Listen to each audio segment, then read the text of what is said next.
The second day of testimony in Hunter Biden's federal gun trial saw a continued focus on his drug use, with his ex-wife and ex-girlfriend testifying. The president's son is accused of lying on a federal form, saying he was not on drugs when he bought the gun in 2018. And prosecutors say they could arrest as early as tomorrow. Fox's Rebecca Castor has our story.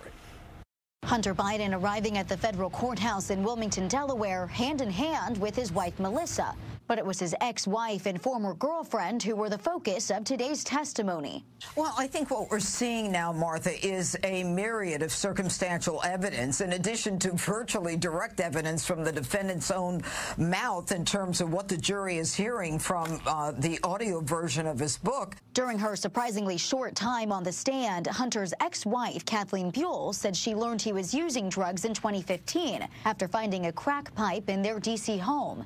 After confronting Hunter, Buell said he admitted to smoking crack. She, along with her kids, from time to time would find actual crack pipes and other drug paraphernalia in the bags of Hunter Biden and other of his accessories. The prosecution's next witness, Hunter's ex-girlfriend Zoe Keaston, discussed Hunter's wild behavior during drug binges, recalling on one occasion when he was smoking crack every 20 minutes.